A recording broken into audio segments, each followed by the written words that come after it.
আসসালামু আলাইকুম রহমতুল্লাহি বারাকাতুহু। আপুরা ভাইয়ারা, তোমরা সবাই কেমন আছো? আলহামদুলিল্লাহ, তোমাদের দোয়ায় আল্লাহর রহমত আমিও ভালো আছি। সকালবেলা চা বানাবো, তার জন্য চা বানানোর জন্য তৈরি হয়ে গেলাম। বিসমিল্লাহির রহমানির রহিম। কিছু মোটা দারচিনি দিয়ে দেব চায়ের স্বাদের জন্য, খুব সুন্দর একটা ঘ্রাণ আসবে। কিছু লবঙ্গ দিয়ে দিব।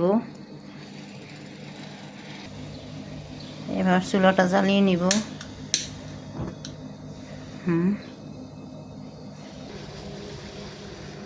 বিসমিল্লাহির রহমানির রহিম। এবার কিছু কফি বানাবো। কফি বানানোর জন্য পানির ভিতরে কফি দিব।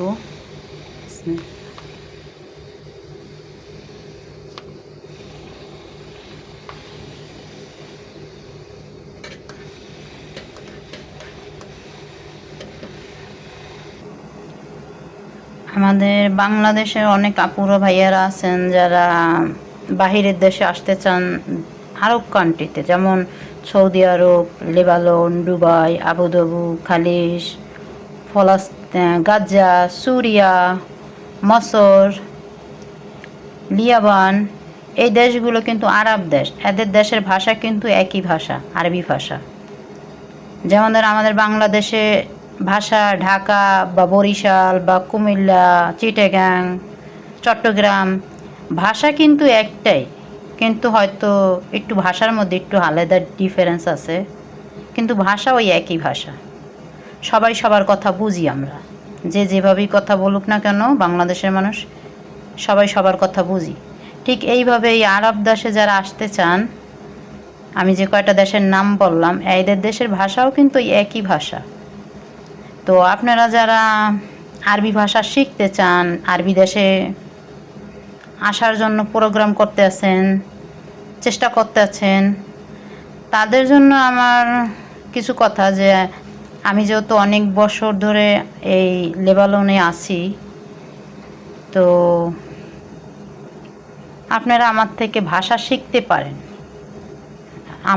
আমার দ্বারা যদি কোনো একটা মানুষ, বাংলাদেশের একটা মানুষও যদি কেউ ভাষা শিখে, আরবি ভাষা শিখতে পারে, এটা আমার কাছে, আমার নিজের কাছে মনে হবে যে না, আমি কিছু একটা করতে পেরেছি আমার জীবন লাইফে। আমি যখন আমি প্রথম বিদেশে আসি, আমার অনেক কষ্ট হয়েছে লেবাননে যখন প্রথম আসি, কারণ আমি ভাষা জানতাম না, ভাষা বুঝতে পারতাম না কি বলে তারা। আমার প্রায় 1 বছরের বেশি লেগেছে ভাষা শিখতে আমার। তো আপনাদের জন্য আমি বলবো যে আপনারা যদি কেউ ভাষা শিখতে চান, তাহলে আমি আপনাদের ইনশাল্লাহ 10টা করে ভাষা প্রতিদিন শেখাবো। আপনারা চেষ্টা করবেন, ইনশাল্লাহ আপনারাও পারবেন। আপনারা যদি ভাষা জানা থাকে, শেখা থাকে, তাহলে দেখা যায় আপনারা একটা আরবি দেশের ভিতরে গেলেন, যে কোনো দেশেই গেলেন, আপনার অল্প কিছু ভাষা জানা আছে, শেখা আছে, তাহলে আর আপনার কষ্ট হবে না। তাদের সাথে আদান প্রদান করার জন্য, তাদের সাথে কথা বলার জন্য আপনার কষ্ট হবে না। আর যারা ভাষা না জানে, তাদের কিন্তু অনেক কষ্ট হয়। তাছাড়া অনেক প্রবলেম ফিল করে, অনেক প্রবলেমে তারা পড়ে, যেটা সমাধান তারা জানে না যে কী করতে হবে। আর যদি আপনার ভাষা জানা থাকে, তাহলে দেখা যায় আপুরা ভাইয়ারা যে একটু প্রবলেমটা আপনারা সলভ করতে পারবেন। একটা প্রবলেম থেকে আপনারা সমাধান করতে পারবেন। তো চলুন আজকের মতন, আজকে নূতন করে শুরু করি আপনাদেরকে ভাষা ট্রেনিং দেওয়ার। আরবি দেশের ভাষা, কিভাবে আরবিতে কথা বলতে হয়। আমি এখানে সিম রান্না করতেছি। যারা লেবাননে কিভাবে সিম রান্না করে, প্রথমে কিছু পেঁয়াজ কেটে নিলাম, কিছু জাইতুনের তেল দিয়ে দিব। লেবাননের সবাই এমন করে সিম রান্না করে। এখন আমি কিছু সিম দিয়ে দিই। সিমগুলো আমি এভাবে করে কেটে নিয়েছি। বিসমিল্লাহির রহমানির রহিম।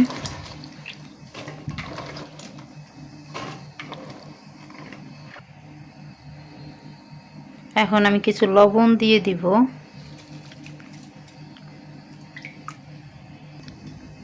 চুলাটা জ্বালিয়ে নিব।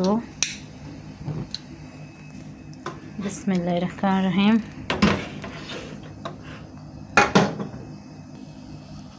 এখন আমি ঢাকনা ব্যবহার করব একটু সেদ্ধ করার জন্য। ঢাকনা দিলে তাড়াতাড়ি করে সিমটা সেদ্ধ হয়ে যাবে।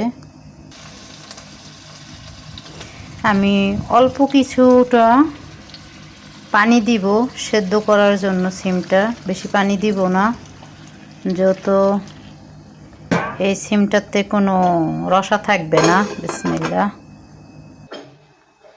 এখানে আমার কিছু মিষ্টি কুমড়া আছে, এগুলোকেও রান্না করবো আজকে আমি, তার জন্য এগুলো কেটে নিব।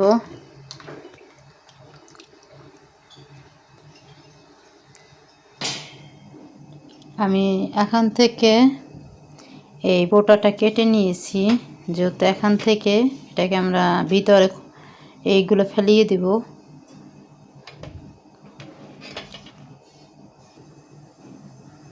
আমি এইভাবে করে সবগুলোকে বের করে নিয়েছি, ভিতরে এখন কিছুই নেই।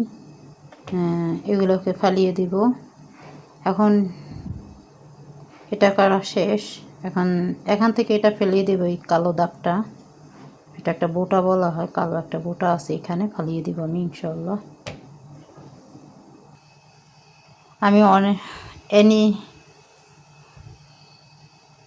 আমি এরই ভিতরে অনেকগুলোই করে ফেলেছি, প্রায় 5টার মতো। 4টা অলরেডি কমপ্লিট করেছি, একটা কাছাকাছি হয়ে আসছে।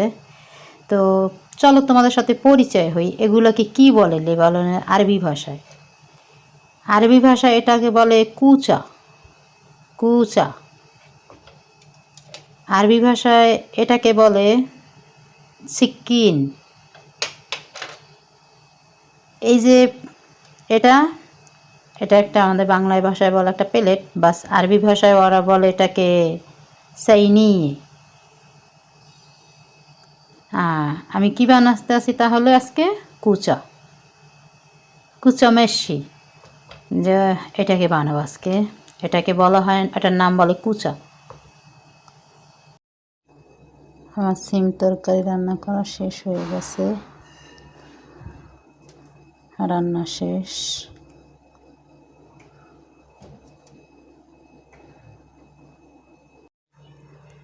তো চলুন আপুরা ভাইয়ারা, শুরু করি আমরা আজকে কিভাবে আরবি ভাষা শিখব। যেমন বাংলায় আপনি কাউকে জিজ্ঞাসা করতেছেন কেমন আছো, আরবিতে ঠিক এই একই শব্দ আপনি জিজ্ঞাসা করবেন কিফা কিনতি। যদি সে মহিলা হয় তাকে জিজ্ঞাসা করবেন কিফা কিনতি। আর যদি সে পুরুষ হয় তাহলে বলবেন কিফা কেন্তা। কেন পুরুষদের কেন্তা বলে, মহিলাদেরকে ইন্তি বলে। আপনারা আমাদের বাংলা ভাষায় যেভাবে আমরা বলি আপনার শরীর কেমন আছে, তো আরবি ভাষায় আপনি বলবেন, যদি মহিলা হয় তাকে বলবেন কিফ সাখতেক। কিফ সাখতেক। আর যদি পুরুষ হয় তাকে বলবেন কিফ সাহা। কিফ সাহা। কেন আরবি দেশে মহিলাদের ভাষা একটা, পুরুষের ভাষা একটা। দুইজনকে, পুরুষ মহিলাকে দুটো ভাষা ইউজ করে ওরা। মহিলাদেরকে বলে ইন্তি, পুরুষদেরকে বলে এন্তা। যদি আপনি জিজ্ঞাসা করেন তাকে